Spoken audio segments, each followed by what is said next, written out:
Mga kapuso, umabot na po ng 1 buwan yung bakbakan sa Marawi at naniniwala ang hupong sandataan na posibleng patay na ang isa sa 2 magkapatid na maute, yung si Omar. Patay na rin daw ang isang terorista mula sa Malaysia na financier umano ng grupo. Nakatutok si Joseph Morong.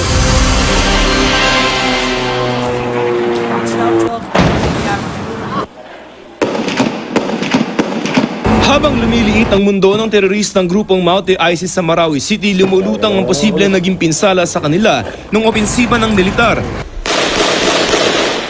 Ayon sa AFP, 200 bangkay ang narecover na habang nasusukol ang mga terorista. 2 sa mga bangkay posibleng kina Omar Maute, isa sa 2 Maute brothers, at sa Malaysian terrorist na si Mahmud Ahmad na pinaniniwala ang financier ng grupo. Si Omar yung suspected na have been killed. It could be one of the cadavers being recovered by our troops. We're in the process of verifying yung mga personalities, yung identities nito. At least 2? Yeah, at least 2 from the ground and from Malaysia.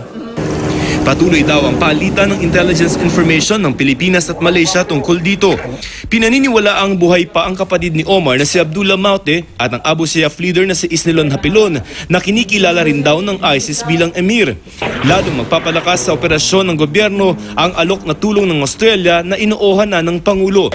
Ayon kay Defense Secretary Delfin Lorenzana, magbibigay ng technical assistance ng Australia gamit ang 2 Australian AP-3C Orion surveillance plane na kaya ang land at maritime surveillance. Pwede ring isabak sa search and rescue operations.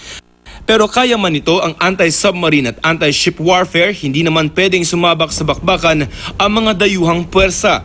Sabi naman ng militar, walang koneksyon sa krisis sa Marawi ang naging pag-atake ng Bangsamoro Islamic Freedom Fighters sa Pigkawayan, Cotabato. Sa kabila ito ng mga mensaheng pro-ISIS na iniwan ng mga umataking BIFF.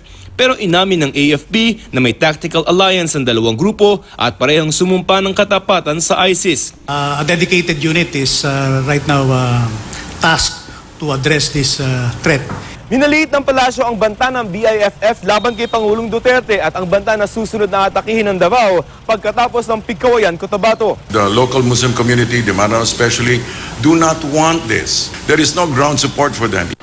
1 buwan na ngayon ang krisis sa Marawi at ang idineklarang martial law ng Pangulo.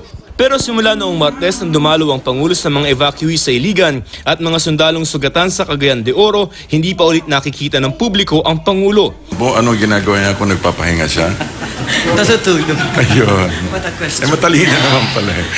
Hindi na rin natutuwa ang palasyo sa mga kritiko ng martial law. Nanindigan ng gobyerno na walang nilalabag na karapatang pantao ang AFP. Some of these are really knee-jerk reactions of certain leftist groups. Actually, what we're having is somebody trying to establish a state within a state. That is a clear and present danger. What don't we get about that? I think it's about time that we really just grew up and became more mature. Mula rito sa Davao, Joseph Morong, Nakatutok, 24 Oras.